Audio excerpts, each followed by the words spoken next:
제가 미국에 오랫동안 살면서 이것저것을 많이 여행도 하고 방문했습니다마는 시간이 있을 때마다 종종 방문했던 곳이 미국 본토 안에 있지만은 비행기를 타고 몇 시간을 가야 되는 하와이, 여러분 좋아하는 하와이에 몇 번 갔었습니다. 가족들과 함께 휴가도 이렇게 가서 지내면서 하와이에 갈 때마다 꼭 방문하는 곳이 있었습니다. 바로 하와이 준주만에 있는 미국 태평양 함대 사령부에 꼭 한 번씩 보고 오게 됩니다. 그곳에는 크고 작은 그런 군함들이 정박해 있습니다. 그 군함들 가운데 모든 사람들의 시선을 사로잡는 이색적인 군함 한 척이 있는데 그것이 바로 애리조나호라고 하는 그런 그 배가 거기에 정박해 있습니다. 이 군함은 위풍당당하게 바다 위에 떠 있는 것이 아니라 처참한 모습으로 바닷속에 가라앉아 있는 배로 지금 80여 년 동안 1941년 12월 7일 날 주말인 그날 고요하게 가라앉았던 배는 지금 80여 년이 지났는데도 여전히 그 자리에 그 배가 가라앉아 있습니다. 450대 일본군 폭격기들이 기습 공격을 받은 바로 이 애리조나호는 불과 8분 만에 그 배는 그곳에 침몰하고 말았던 것입니다. 그 당시에 타고 있었던 1177명의 젊은 병사들도 함께 그곳에서 배와 함께 전사했습니다. 시신을 인양했던 그 병사들은 겨우 72명밖에 되지 않았던 것입니다. 이 충격적인 소식을 전해들은 미국 국민들과 시신조차도 인양하지 못한 그들의 부모들의 마음이 어땠을까라는 것들을 우리가 감히 상상으로 짐작해 볼 수가 있습니다. 그 당시 미국 대통령이었던 루즈벨트는 그날을 치욕의 날로 선포하고 본격적인 세계 제2차 대전을 선포하게 되고 미국을 무참히 침공해서 그리고 엄청난 타격을 주었던 일본을 향해서 전쟁을 선포하고 곧바로 그곳에 가서 원자폭탄을 떨어뜨려서 그 당시에 천황의 양손을 들어 항복해 하는 그런 놀라운 일들이 있게 되었습니다. 결국 바로 이 애리조나호는 충격과 슬픔과 수치의 상징이 되고 말았던 것입니다. 그럼에도 불구하고 미국 정부는 그 군함을 즉시 인양하거나 폐기하고 이렇게 건져가지고 인양하게 하지 않고서 그것 위에 수중 위에다가 기념관을 세워서 일반 사람들이 그 바닷속에 가라앉아 있는 그런 그 애리조나호를 지금도 많은 사람들이 가서 보는 마치 관광지와 같은 곳이 되었지만은요, 그것을 통해서 우리에게 주는 그런 수많은 메시지가 우리에게 있는 것을 발견하게 됩니다. 그것은 단순히 젊은 병사들의 죽음과 희생을 잊지 않고 애도하기 위한 것이 아니었습니다. 가장 큰 이유는 처참하게 침몰한 이 군함을 통해서 아무 소리도 들리지 않고 바닷소리만 들리는 그 가운데에서 무언의 메시지를 많은 사람들이 지금도 듣고 있기 때문에 그렇습니다.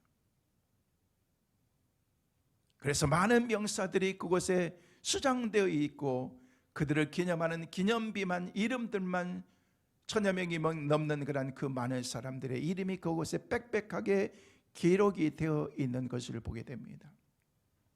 미국에 힘이 없어서 기술이 부족해서 그 배를 인양하지 못한 것이 아닙니다. 80년이 지난 지금도 그곳에서 가라앉아 있는 배에서 뽀글뽀글 올라오는 그런 그 기름이 바다를 오염시키고 있지만 그래도 많은 사람들에게 그것을 보여주고자 하는 의도가 있다는 것입니다. 여러분도 그곳에 가면은요, 그것을 방문하게 될 것입니다. 가서 많은 사람들에게 들리지 않는 그런 소리이지만은요, 그 상황과 환경 가운데 내가 드려야 될 그런 메시지가 있고 우리가 갖게 되는 그런 어떤 그런 다짐의 마음들이 우리에게 있다는 것입니다. 루즈벨트 대통령도 마찬가지였을 것입니다. 수세기가 지나고 오랜 세월이 지나도 그곳에서 많은 사람들에게 주고자 하는 그런 메시지를 모든 사람들에게 전하고자 하는 그런 그 마음이 그에게 있었을 것입니다. 지금으로부터 2021년 전에도 예수님의 제자들에게도 바로 이 애리조나와 같은 그런 충격과 슬픔의 수치를 안겨주는 그런 한 사건이 있었고, 한 모형의 물건이 그에게 있었습니다. 그것은 바로 십자가에 달려 들어가신 예수 그리스도의 모습인 것입니다.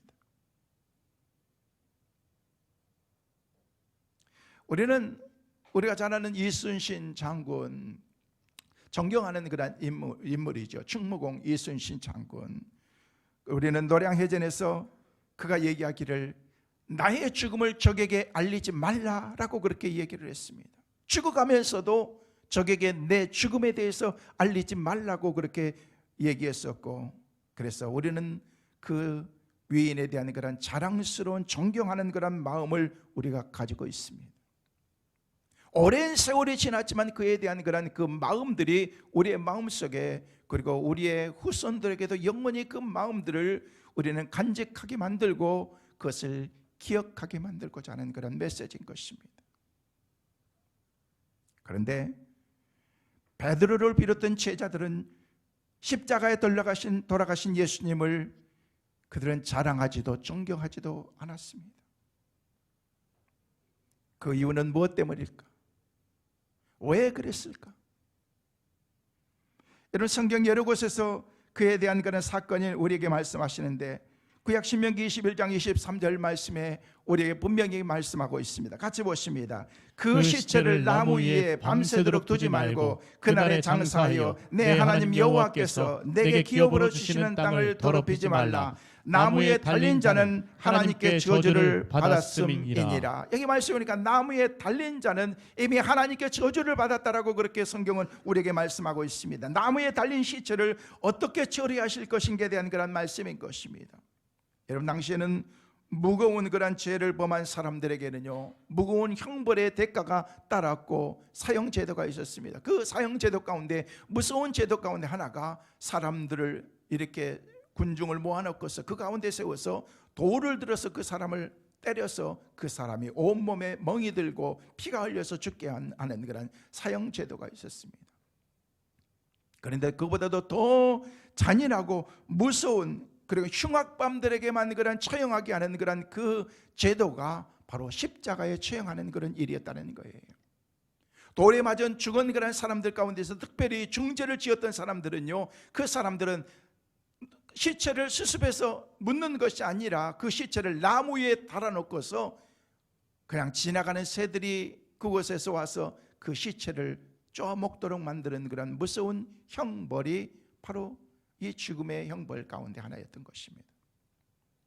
근데 그보다도 더 무서운 것은 십자가에서 서서히 피 한 방울 남김없이 다 썩게 만들고 죽게 하는 그런 그 형벌이 십자가의 형벌이었던 것입니다. 그래서 범죄자가 하나님의 저주를 받아서 죽었다는 그런 그 형벌 가운데에서 저 인간은 하나님의 저주를 받았다라고 많은 사람들이 생각하게 되는 것입니다.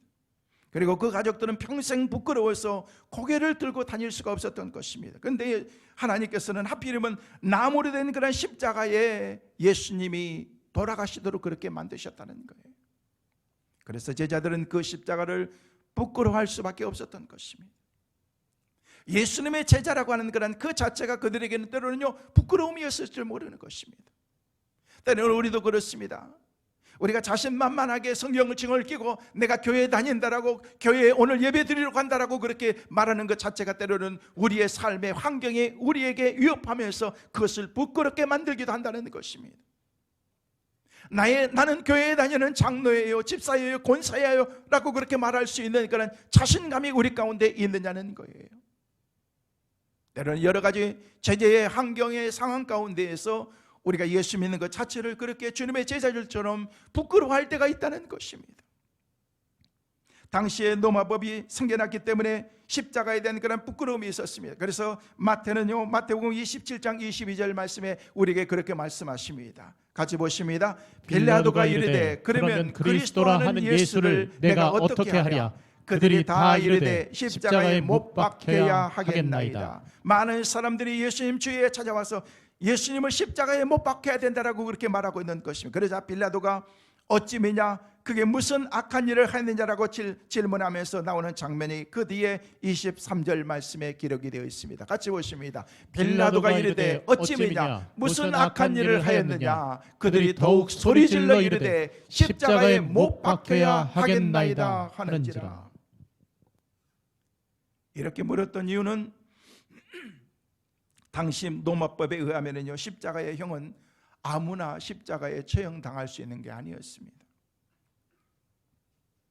십자가의 형은 인간이 고안해낸 그런 사형형들 가운데서 가장 극심한 고통 가운데 오랫동안 고통을 느끼게 하면서 죽이는 그런 그 처형이 바로 십자가의 처형이었기 때문에 그 당시에 유대인들에게는요, 이 형벌을 내리지 않았던 것입니다. 단지 대신 로마의 황제의 권위에 도전하는 사람이나 도망친 노예에게 내리는 그런 형벌이었지, 로마 사람들에게는 이런 형벌 자체를 그 사람들에게 내리지 않았다는 것입니다. 그런데 예수님께서 흉악범 중에 흉악범만이 달리는 그런 십자가에 달려 돌아가셨기 때문에 제자들은 십자가를 부끄러워할 수밖에 없었던 것입니다. 만아이라 예수님의 신분과 능력을 생각할 때 십자가가 너무 부끄러웠던 것입니다. 수치였던 것입니다. 그래서 제자들은요, 뿔뿔이 주님을 떠나버리고 만 것입니다. 주님을 모른다고 부인해버리고 만 것입니다. 마태복음 16장에 보면요, 예수님께서 제자들에게 이제 십자가를 점점 지시기 전에 제자들이 가지고 있는 그런 그 믿음이 어떤 믿음인가, 자신에 대한 그런 그 생각을 어떤 생각을 가지고 있는가, 우리 주님께서 제자들에게 물었습니다. 너희는 나를 누구라고 생각하느냐라고 그렇게 물었습니다. 그랬을 때 제자들마다 여러 가지 질문에 대한 그런 답을 하면서 베드로가 놀라운 그런 답을 하게 되는데, 주는 그리스도시요 살아계신 하나님의 아들입니다 라고 그렇게 고백해서 예수님께서 그에 대한 반응으로 바요나 시몬아 내가 복이 있다라고 얘기하시면서 엄청난 축복을 아끼지 않는 그런 주님의 모습을 우리가 성경을 통해서 볼 수가 있습니다. 그것을 알게 하는 이는 하나님이다라고 그렇게 말씀하신 것입니다. 그러자 모든 제자들은 예수님의 신분이 사람들이 말하는 것처럼 세례 요한이나 엘리야 같은 그런 선지자가 아닌 것을 그때 이미 다 그들은 깨달았던 것입니다. 다윗의 자손으로 오신 만왕의 왕이요 만주의 주가 되시는 것을 이미 다 알고 있었던 것입니다. 그런데 어떤 환경 가운데 처하게 되니까, 힘들고 어려운 상황 가운데 처하게 되니까 자기들이 알고 있었던 그런 일반적인 상식과 주님에 대한 그런 그 생각이 한순간에 다 사라져버리고 만 것입니다. 뿐만 아니라 예수님께서는요, 모든 질병을 고치시고 더러운 귀신들을 쫓아내시고 어떤 문제라도 권세를 통해서 그 문제를 해결할 수 있는 분이라는 사실을 제자들은 누구보다도 더 잘 알고 있었습니다. 심지어 해당장 야이로의 사건과 나사로의 사건을 통해서 죽은 자도 살릴 수 있는 권세가 있는 분인 것을 두 눈으로 똑똑히 보았던 제자들이었다는 거예요. 따라서 우리 주님께서 마음만 먹으면 말씀 한마디만 하시면은요, 12 군단보다도 더 많은 천사들을 동원할 수 있는 분인 것을 그들은 알고 있었습니다. 그런데 예수님께서 보여주신 모습은 어땠습니까? 겟세마네 동산에서 기도하시다가 대제사장 앞에서 힘없이 우리 주님께서는 끌려가셨습니다. 로마 군인들과 함께 제대로 맞짱 한번 뜨지 못하고 우리 주님께서는 모든 것이 다 끝나버리고 십자가에 돌아가시고 만 것입니다.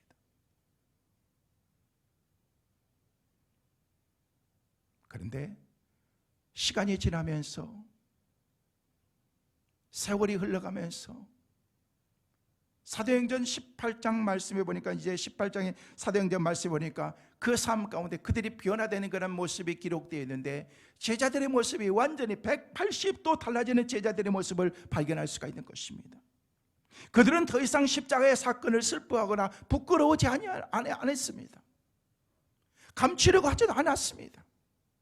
내가 신앙생활 하고 있는 것 그 자체가 내 삶 가운데서 이것이 얼마나 자랑스러운 일이고 내가 주님의 제자로서의 그 길을 가고 있다는 것이 얼마나 자랑스럽고 영광스러운 것이란가를 그가 나중에 그들이 알게 되었다는 것입니다. 그러면서 그들은 전도할 때마다 십자가의 사건 중심으로 모든 메시지가 그들이 전파되고 되었을 때 그들의 전파된 메시지를 통해서 얼마나 많은 사람들이 주님께 회개하고 돌아왔는지 모릅니다. 그들의 기도 중심에는 십자가 있었고 그들의 찬양 중심에는 십자가가 있었습니다. 그들의 삶의 중심은 십자가였던 것입니다. 사랑하는 성도 여러분, 저는 오늘 예배에 참석하신 여러분의 삶의 중심이 십자가가 되시기를 주의 이름으로 축원합니다. 여러분의 입술에서 해쳐야 될 것은 다른 것이 아니고 예수 그리스도의 십자가라는 것입니다. 십자가. 왜냐하면 십자가가 능력이기 때문에 그렇습니다. 그런데 사실은 이걸 우리가 제대로 알지 못하고 깨닫지 못하고 우리가 우리의 삶을 살아가고 있는 거예요. 독일의 유명한 종교개혁자였던 마르틴 루터라고 하는 그런 사람은요, 그런 얘기를 했습니다. 십자가는 그리스도 신앙의 표적이다 라고 그렇게 말했습니다. 따라하겠습니다. 십자가는 그리스도 신앙의 표적이다. 믿으시면 아멘. 여러분, 십자가라고 하는 이 심볼이 우리 그리스도인들에게 표적이고 우리 그리스도인들이 늘 마음속에 예수 그리스도의 십자가의 은혜를 간직하면서 살아가고 있습니다. 우리가 이걸 잃어버려서는 안 된다는 것입니다. 사랑하는 성도 여러분, 사순절을 셋째 주를 보내면서 우리가 가장 기억해야 될 것은 다른 게 아닙니다. 십자가인 것입니다. 십자가. 아무 소리도 들리지 않지만은 어떤 메시지가 없다고 할지라도 사순절을 보내면서 우리는 예수님을 생각하고 깊이 예수님께 다가가면서 십자가를 묵상하면서 우리가 우리의 삶을 살아가야 된다는 것입니다. 우리는 십자가를 통해서 신앙을 깨닫고 예수 그리스도의 복음을 전파받았습니다.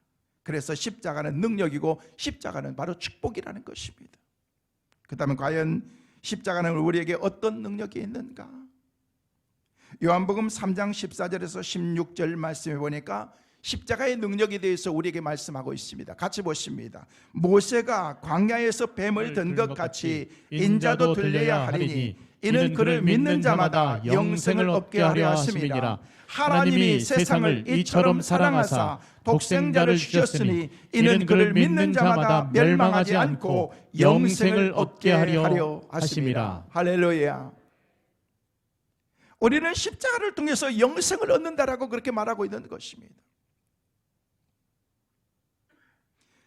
사도 바울도 골로새서 1장 20절 말씀에 뭐라고 말씀하셨습니까? 우리 한번 같이 보시겠습니다. 그의 십자가의 피로 화평을 이루사 만물 곧 땅에 있는 것들이나 하늘에 있는 것들이 그로 말미암아 자기와 화목하게 되기를 기뻐하심이라. 십자가를 통해서 구원을 받고 마음의 화목을 이루고 평화를 이루고 평강 가운데 살기를 원하신다는 것입니다.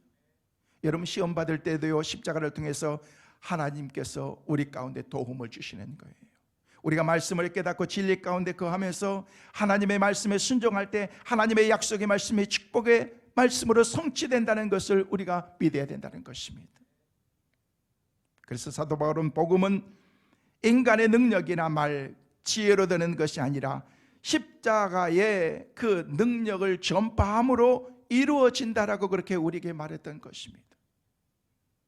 이런 그리스도의 십자가를 통해서 구원의 역사가 나타나고 하나님의 능력이 이루어지고 하나님의 축복이 그것을 통해서 전달되게 된다는 것입니다. 저는 이 십자가의 능력이 여러분의 삶 가운데 절절히 날마다 느껴지게 되시기를 주의 이름으로 축원합니다. 그냥 흘러 지나가는 그런 하나의 메시지가 아니라 어떤 그런 우리 기독교가 가지고 있는 그런 그리스도인들의 심볼의 어떤 그런 형상의 모습이 아니라 십자가 안에 담겨져 있는 그런 하나님의 놀라운 비밀들을 내가 깨닫도록 우리가 기도해야 된다는 거예요. 그래서 오늘 보면 18절 말씀에 다시 한번 보실까요? 18절 말씀에 십자가의 도가 멸망하는 자들에게는 미련한 것이요 구원을 받는 우리에게는 하나님의 능력이라. 여기 말씀에 십자가가 하나님의 능력이다라고 그렇게 우리에게 말씀하고 있는 것입니다. 예수 그리스도의 십자가는 믿지 않는 사람들에게 사용도구에 불과하지만은 어리석고 무기력하게 약한 패배의 상징처럼 보이지만은요, 우리 믿음의 사람들에게는요, 이 십자가는요, 승리를 가져다 주는 축복의 놀라운 은혜를, 구원의 놀라운 은혜를 주는 그런 하나님께서 우리 가운데 주신 축복의 은혜라는 것입니다. 그래서 저는 오늘 십자가의 능력이라는 제목으로 여러분에게 말씀을 드리는 것입니다. 세 가지를 말씀을 드립니다. 첫째로, 십자가의 능력은 죄에서 벗어나 의를 얻게 하는 그런 능력이 그 안에 담겨져 있습니다. 이 말씀은 우리가 죄를 짓고서 죄 가운데 살아가고 있지만 예수님께서 십자가에 죽으시고 예수님께서 우리를 위해서 고난당하시고 우리는 우리의 모든 죄를 사함받고 하나님의 의를 힘입게 되었다는 것입니다. 여러분, 구약시대 이스라엘 백성들은요, 죄를 사함받기 위해서 흠과 티가 없는 소라 염소를 잡아가지고 대신 제사를 드리면서 우리 대신 그 제물들이 피를 흘리게 만들었습니다. 우리가 흘려야 되는 그 모든 피를 제물들이, 동물들이 피를 흘리면서 죽임을 당하게 된 것입니다. 그래서 우리가 가지고 있는 작은 죄들이 일시적으로 그것이 해결함을 받게 되는 것입니다. 네, 우리는 또 죄 가운데 살아갑니다. 죄의 덩치가 점점 커지기 시작합니다. 그래서 결국 신약에 와서 우리 주님께서 이 땅에 오셔서 친히 십자가에서 모든 피를 다 흘리시면서 우리의 죄값을 주님께서 한 번에 다 사해버리신 것입니다. 이것이 바로 십자가의 구속의 은혜라는 것입니다. 그래서 다시는 짐승을 잡을 필요가 없게 되었습니다. 그러므로 십자가를 믿는 자에 대한 그런 용서와 구원의 축복의 귀한 은혜를 우리 믿은 모든 사람들에게 주신 것입니다. 그래서 사도 바울은 로마서 3장 23절 24절 말씀에 우리에게 그렇게 말씀하십니다. 같이 보십니다. 모든 사람이 죄를 범하였음에 하나님의 영광에 이르지 못하더니 그리스도 예수 안에 있는 성령으로 말미암아 하나님의 은혜로 값없이 의롭다 하심을 얻은 자 되었느니라.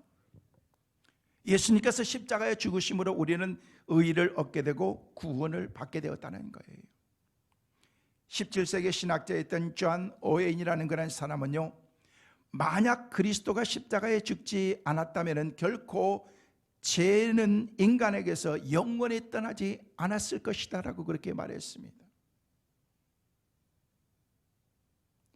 여러분, 우리가 만약에 그리스도가 십자가에서 돌아가시지 않았다면, 주님이 십자가에서 돌아가시지 않았다면 우리는 죄 가운데 여전히 죄인으로 우리가 살아갈 수밖에 없는 것입니다. 주님께서 우리의 죄값을 다 치르시고 우리를 자유케 만드셨다는 것입니다. 여러분, 현대 모든 사람들에게 주어지는 가장 큰 문제가 뭐라고 생각하십니까? 여러분, 사회 불안이나 어떤 그런 전쟁이나 우리가 겪고 있는 그런 여러 가지 문제들, 질서의 파괴, 여러 가지 갈등되는 그런 많은 문제들이 있을 것입니다. 엊그제 뉴스를 통해서 보니까요, 이게 몇만 년이 지나면요, 온 우주의 모든 생명체들이 다 없어진대요. 살 수가 없는 거예요. 그리고 몇만 년이 지나면요, 우리가 지금 마음껏 마시고 있는 이 산소가 하나도 없어서 더 이상 생명체가 살 수 없게 된다는 거예요. 그동안 계실 때 여러분 산소 많이 드세요. 몇만 년이 지나고 우주가 없어질 때는 우리가 저 하늘나라에서 이 지구가 없어지는 모습을 우리가 이렇게 보게 되겠지만은요, 여러분, 세상에 영원한 것은 없습니다. 여러분, 우리가 여러 가지 많은 것들 때문에 문제를 안고 우리가 날마다 살아가고 있습니다. 그런데 요즘 우리 삶 가운데서 가지고 있는 많은 문제들 가운데서 그 문제의 모든 원인이 뭐냐는 거예요. 그것은 다 죄에서 오는 것입니다. 죄에서. 요즘 뉴스로 시끄러워서 우리 지역에서 일어나는 그런 광명과 시흥 지역의 재개발 투자의 문제들이 얼마나 뜨거운 감자로 등장하고 있습니까? 그래서 LH의 직원들이 그것에 많이 이렇게 투자해가지고 그것에 이렇게 뉴스를 통해서 문제를 지금 야기되고 있는 것을 보게 됩니다. 이게 다 어디서 온 거냐는 거예요. 작은 죄의 욕심이라고 하는 그런 그 죄가 우리 가운데 들어오면서 우리는 그 가운데에서 그 문제에 봉착해 있는 그런 우리의 현실들을 우리가 보게 되는 것입니다. 다 욕심과 죄 때문에 생긴 문제들인 것입니다. 그리고 우리가 죄의 문제를 어떻게 해결할 수 있겠느냐는 거예요. 우리는 예수 그리스도에 대한 그런 믿음을 통해서 양심을 되찾아야 됩니다. 그래서 하나님께서 주신 그런 하나님의 음성을 우리가 들어야 되는 거예요. 하나님의 메시지를 우리가 들어야 되는 것입니다. 죄의 문제를 해결함으로써 우리의 삶이 의로운 삶이 되고 올바른 삶을 살아갈 수 있도록 우리가 우리 자신을 하나님께 내놔야 된다는 것입니다.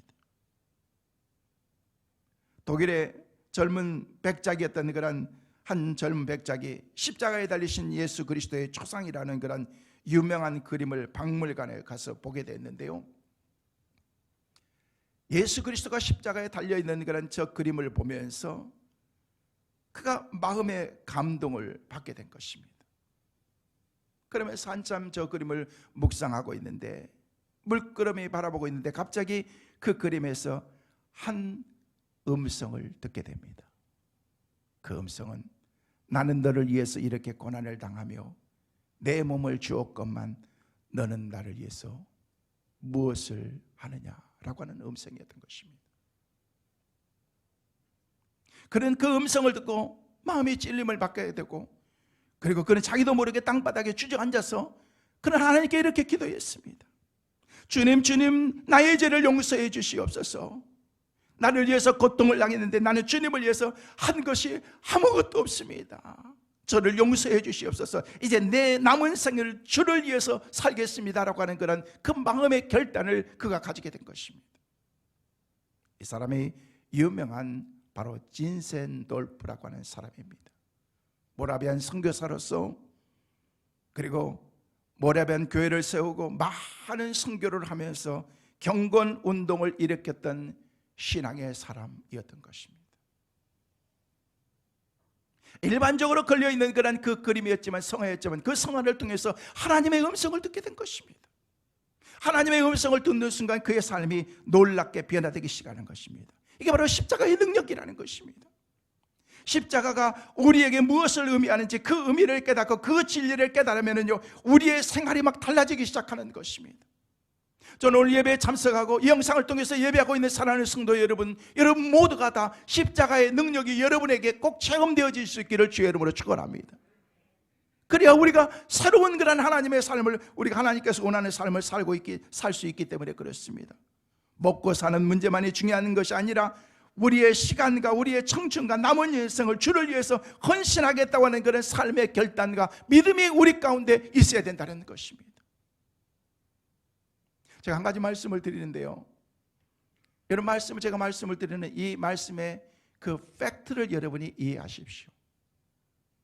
어떤 설교를 하고 나면요, 정치적인 거나 이런 걸 하면요, 목사님은 누구 편인가 봐, 어느 편인가 봐, 누구를 좋아하는가 봐, 나는 싫어하는데, 그런 생각하지 말라는 거예요. 이 말씀을 제가 드리는 그런 포인트가 뭔지를 여러분이 이 말씀을 한번 생각해 보라는 것입니다.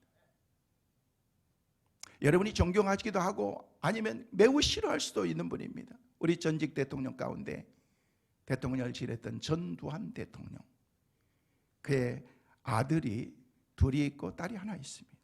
그런데 둘째 아들 전재용 씨가 갑자기 목사가 되겠다고 지금 시간학교를 다니고 있습니다. 이제 제법 나이도 많이 들었는데요, 오래전에 제가 미국에서 목회하고 있을 때 저희 교회 집사님이 돌아가셨어요. 집사님이 돌아가셨는데 갑자기 막 분주해지고 그러면서 높은 데서 막 전화가 오고 그러면서 대통령을 지냈던 전두환 대통령에게 장례식장으로, 교회로 하환이 왔어요. 장례를 치르고 있는데 어떤 곳에서 저한테 전화가 왔어요. 중요한 분이 한 분 가시는데 잘 맞아주셨으면 좋겠다라고 하는 그런 얘기였습니다. 나중에 시간이 지나니까요, 바로 방금 보았던 전재용 씨가 뉴욕에서 비행기를 타고 장례식에 참여했어요. 저희 교회 집사님 장례식에 참석했는데 혼자만 오는 게 아니고 막 떡대 같은 이만한 덩치에 1m 한 80대는 그런 그 청년들과 한 10명 정도에서 탁 시커먼 리무진들을 타고 쫙 장례식장으로 이렇게 해가지고 왔는데요, 아주 위협적인 그런데 그 가운데에서 끝까지 산의 장지에 가는 그 시간까지도 끝까지 장례식을 참여하면서 마음을 같이 아파하고 슬퍼하면서 같이 장례 예배를 드리는 그 모습이 지금도 생생합니다. 제가 물었어요. 전재용 씨가 교회 다니느냐고 그렇게 했더니 막 다녔다 안 다녔다 하면서 자기 부인에 의해서 이렇게 좀씩 그렇게 하고 그러는데 분명한 신앙은 아닌 것 같고 그런 마음들을 이렇게 말씀들을 나눴던 것 같아요. 그런데 그분이 이제 여러 가지 과정을 통해서 한국에 오고 또 많은 재산들을 이렇게 정리하면서 부동산을 이렇게 팔고 세금을 1,000몇백억을 넣는데 그보다도 더 많이 내야 되는데 그것만 냈다고 그래가지고 그 내지 않는 세금만큼 2년 8개월을 감옥에서 살다가 얼마 전에 출소를 했습니다. 감옥에 갇혀서 이렇게 철장에 이렇게 놓여 있는 그런 그 방에서 있는데 어디선가 찬송 소리가 나더라는 것입니다. 바로 종교 모임이 그 가운데 이루어지고 있었던 것입니다. 근데 찬송 소리가 나는데 누구 찬양 인도하는 사람이 너무너무 찬양을 못하더래요. 저렇게 찬양을 못할 수 있을까라고 생각했는데 그 찬양을 듣고 있는데 눈물이 그렇게 막 나더라는 것입니다. 눈물이 나고 내가 하나님께 나가서 예배해야 되겠다라는 그런 마음이 그 감옥 안에서 생겼어. 거기서 진짜 하나님을 만나고 새벽 기도도 날마다 하고 그 감옥에서 11조도 드리고 그러면서 하나님께 기도하는데 자기의 모습을 보니까 지금까지 하나님 나를 도와주세요, 축복해 주세요, 잘되게 해주세요, 이 어려움 없게 해주세요, 이런 기도만 했었는데 정말 주님을 뜨겁게 만난 그 체험이 지금까지 없었더라는 것입니다. 자기 아내와 함께 뒤에서 중보해 주는 그런 그 사람들의 기도에 의해서 그가 다시금 주님을 뜨겁게 만나고 거기서 감옥 속에서 내가 남은 생은 주님을 위해서 내가 살아야 되겠다라는 그런 생각을 가지면서 지금 신학교 대학원을 다니면서 목사 수업을 하고 있다는 얘기를 어제 뉴스 매체를 통해서 제가 들었습니다. 그러면서 그가 첫 번째 가지고 있는 기도의 제목이 나의 부모님 전두환 이순자 어머니 그분들을 전도하는 것이 내 첫 번째 기도 제목이다 라고 얘기했다는 거예요. 저분들이 여러 가지 과정을 통해서 백담사에서 오랫동안 같이 지내면서 그렇게 지냈던 그런 과거에 많은 그런 잘하고 잘못한 걸 제가 말씀드리는 거 아닙니다. 내 사랑하는 아들이 주님을 만나고 그리고 내가 주님을 위해서 내가 헌신해야 되겠다는 그런 생각을 하고 그 길을 가겠다라고 얘기했을 때에 지금 치매를 사서에 앓고 있는 그런 그 전두환 씨가 너무 기뻐하면서 그래 나도 네가 나중에 목사 되어서 섬기는 그 교회에 나도 나가고 싶다라고 그렇게 어머니와 함께 얘기했다는 거예요. 저는 앞뒤 다 자르고 저런 사람이 목사가 될 수 있는 것인가, 저런 사람이 이렇게 할 수 있겠는가, 여러분 그런 걸 떠나서 저나 여러분이나 큰 죄인 작은 죄인 감옥에 갔다 온 몇 번 갔다 온 사람이나 한 번 안 갔다 온 우리나 다 죄인은 똑같은 죄인이 이거지. 큰 죄를 지었기 때문에 이 사람은 큰 죄인이고 작은 죄를 지었기 때문에 이 사람은 그냥 넘어갈 수 있는 그런 죄인의 차원이 아니라는 것입니다. 우리 주님께서 십자가를 지실 때 십자가 양편에 있었던 두 강도의 모습을 우리는 생각해 보면서 제 가운데에서 십자가의 주님과 더불어서 같이 죽어난 그런 그들이었지만은 한 사람이 주님 앞에서 주님을 마음속에 모셔드리고 받아들일 때 오늘 네가 나와 함께 낙원에 있으리라. 저는 어제 그 뉴스 매체를 통해서 바로 이 사람이 전재용 씨가 목사가 되겠다고 하는 그런 그 결심을 한다고 그래서 저는 사실 그 감은 별로 좋아하지 않습니다. 근데 마음속으로 응원하고 싶어요.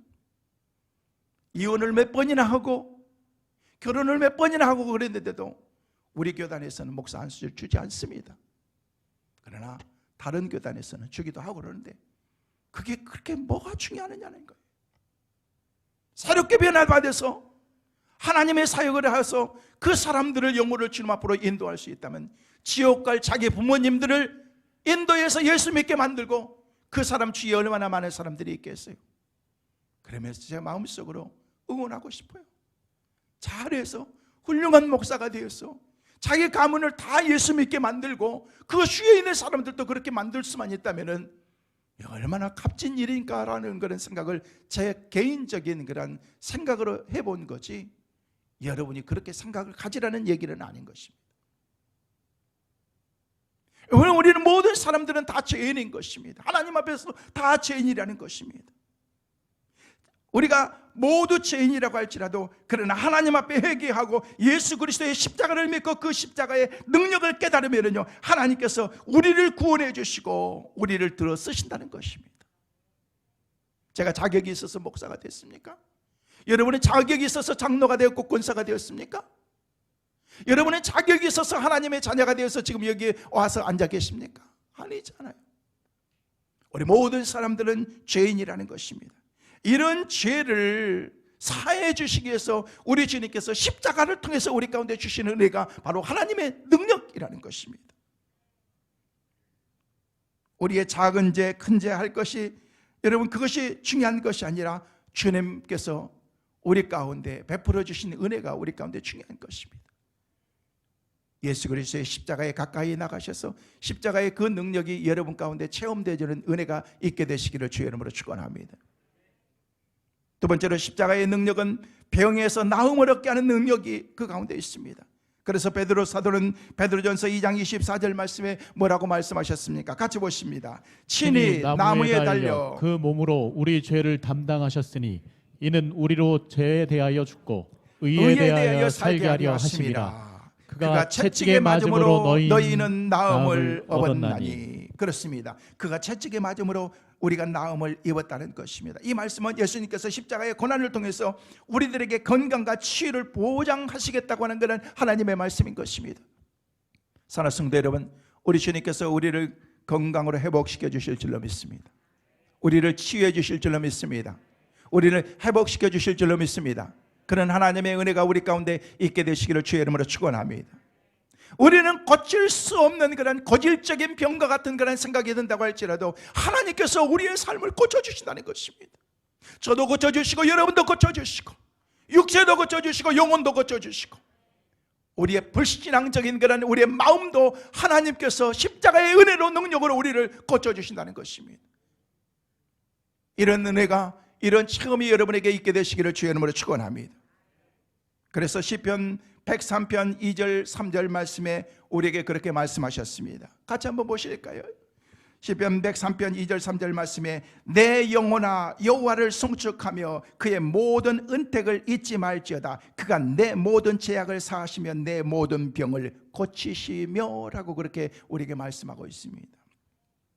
인간을 만드신 하나님은요, 세상이 의사들이 주관하지 못하고 의사들이 할 수 없는 모든 일들도 하나님께서는 다 하실 수 있기 때문에 그 하나님께 나가야 된다는 것입니다. 그래서 이사야 53장 5절 말씀에 우리에게 말씀하십니다. 보십니다. 그가 찔림은 우리의 허물 때문이요 그가 상함은 우리의 죄악 때문이라. 그가 징계를 받음으로 우리가 평화를 누리고 그가 채찍에 맞음으로 우리는 나음을 받았도다.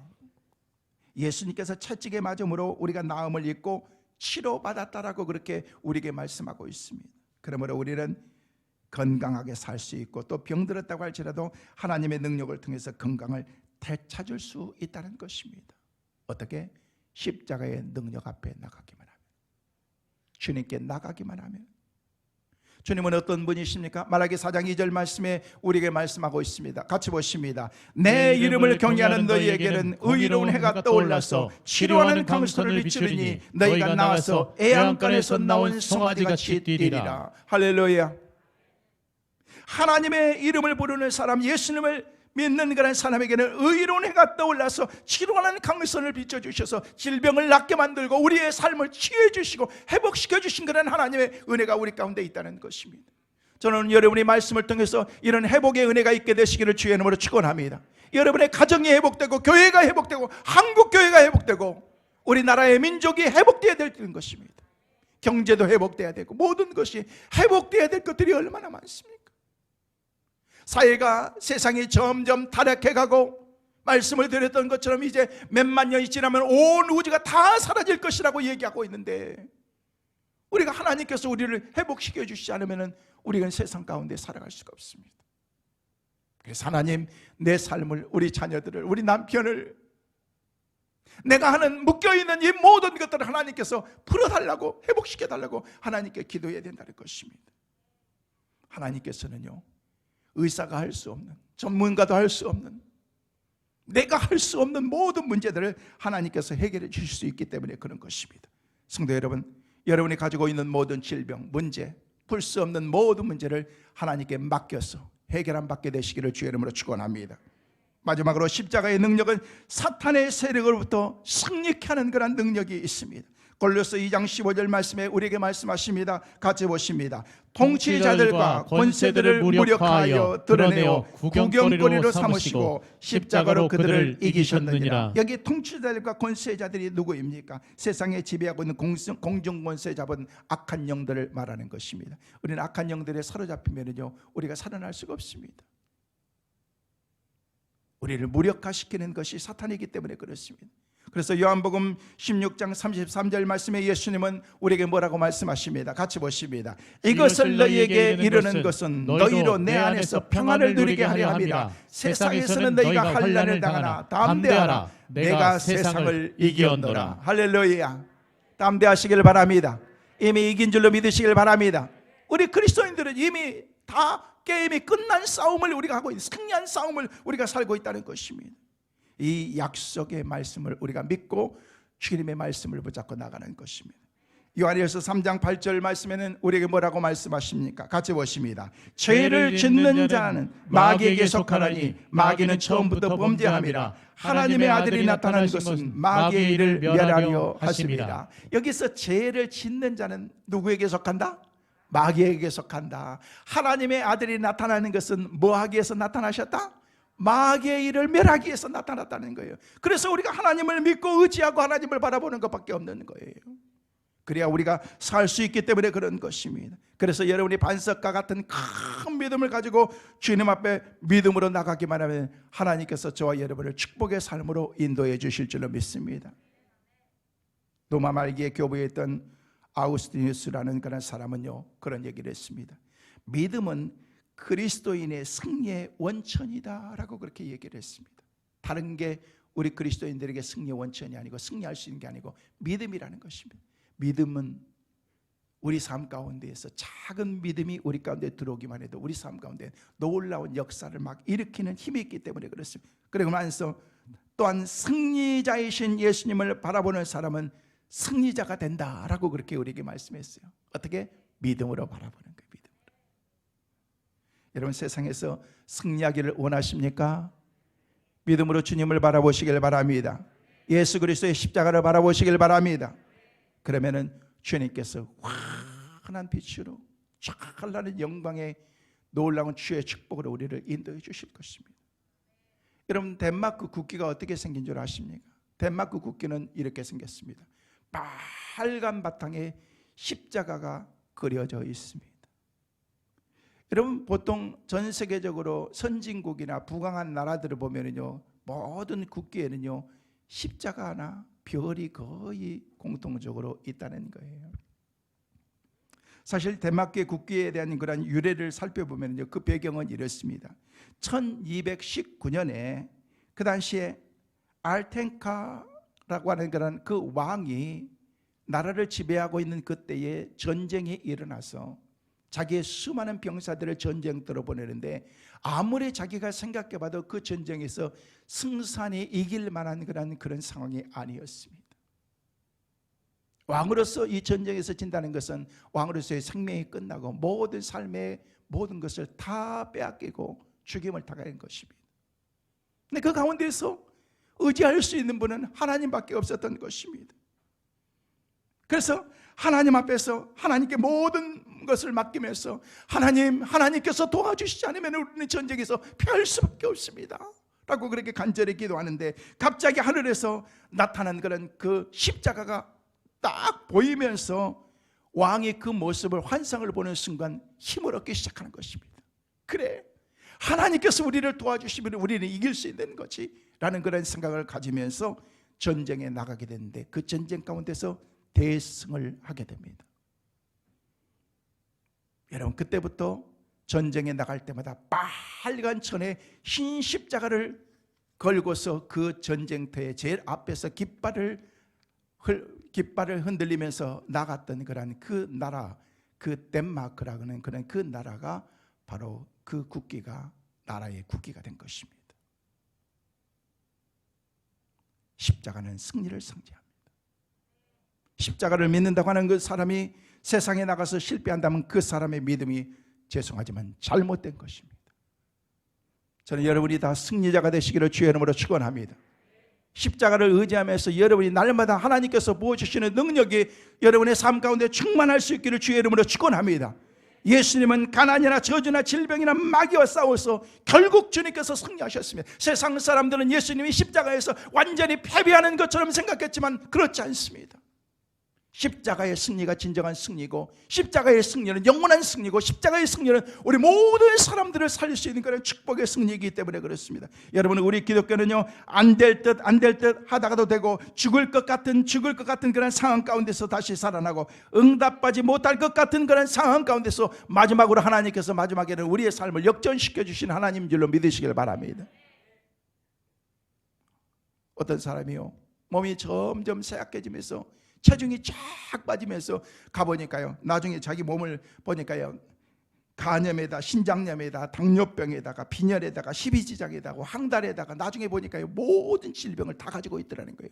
의사가 면역까지 떨어져 있는 그런 그에게 하는 얘기가, 나는 더 이상 당신을 더 이상 할 일이 없습니다. 그냥 편안하게 계시다가 쉽게 해서 돌아가세요 라고 그렇게 얘기했어요. 그 얘기를 듣고 병원에 있는데요, 병상에 누워 있는데 그렇게 억울한 생각이 들더래요. 그래서 하나님 앞에 그렇게 했어요. 하나님, 제가 도대체 무슨 죄를 지어서 이렇게 제가 이런 무서운 형벌 가운데 내가 마지막에 인생을 살아야 됩니까? 라고 그렇게 하나님께 기도하는데도, 열심히 기도하는데도 아무런 응답이 없더래요. 그래서 병원에서 죽는 거나 집에서 죽는 거나 다를 바가 뭐가 있겠느냐 생각하면서 그냥 훌훌 털어버리고 병원에서 나와서 집에 가서 죽겠다라고 와서 집에서 하나님을 의지하면서 남은 생을 하나님을 부르면서 살아가겠다는 그런 그 마음으로 하나님을 부르는데, 갑자기 환상 가운데 하얀 옷을 입으신 예수님께서 나타나서 자기의 손을 붙잡고서 자기를 일으켜 주는데, 힘없이 맥없이 쓰러져 있는 자기가 그 예수님의 손을 붙잡고 벌떡 일어나더라는 거예요. 그러면서 예수님의 손을 보니까 예수님의 손이 여기에 구멍이 나는 거나 십자가에 구멍이 나는 거나 못자국 나는 거라는 흔적이 너무나도 선명하다는 것입니다. 그 사람이 환상 가운데 예수님의 손을 붙잡고 일어났던 그 순간 확신을 갖게 된 것이에요. 나는 나았다, 나는 치료받았다, 나는 회복되었다라는 그런 생각을 갖게 된 것입니다. 사랑하는 성도 여러분, 이 주님의 손목을 붙잡고 예수님의 손목 붙잡고 일어나는 은혜가 있게 되시기를 주의 이름으로 축원합니다. 하나님이 우리를 회복시켜 주실 줄로 믿습니다. 그 사람이 그때부터 막 회복되기 시작하는데, 입맛이 돌아오기 시작하는데, 살이 붙기 시작하는데, 나중에는 그 삶 가운데에서 건강을 얻어서 간증하는 삶을 살게 되었다고 하는 그 얘기를 들었습니다. 이것이 바로 하나님의 능력인 것입니다. 여러분, 어느 누구도 우리를 도와주지 못합니다. 부모가요, 형제들이요, 남편이요, 아내가요, 우리의 자식들이 우리를 도와줄 것 같아요? 다 우리는요, 각계전투해야 돼요. 주님 앞에, 십자가 앞에 각자가 우리가 스스로 나가지 않으면요, 그 십자가의 은혜를 우리가 체험할 수 없기 때문에 그런 것입니다. 십자가의 능력 앞에 나가시기를 바랍니다. 주님 앞에 나가시기를 바랍니다. 하나님께서 우리를 기적을 베풀어 주시고 회복시켜 주실 줄로 믿습니다. 말씀을 뵙습니다. 우리가 사막의 음침한 골짜기로 다닐지라도 해를 두려워하지 않는 것은 주께서 나와 함께 하시고 나를 도와주시기 때문인 것입니다. 십자가는 고난의 의미이지만 그러나 그것을 참고 인내하고 견디면은 축복의 십자가, 능력의 십자가, 은혜의 십자가가 될 수가 있는 것입니다. 여러분, 어떤 고난과 어려움이 와도, 슬픔과 좌절 가운데 있다고 할지라도, 시험과 낙심 가운데 있다고 할지라도 포기하지 마시고 예수 그리스도의 십자가를 바라보면서 믿음으로 희망을 갖고 하나님 앞에 엎드려 십자가의 능력을 통한 하나님의 기적을 날마다 체험하며 여러분의 입술로 간증하는 은혜가 있게 되시기를 주의 이름으로 축원합니다.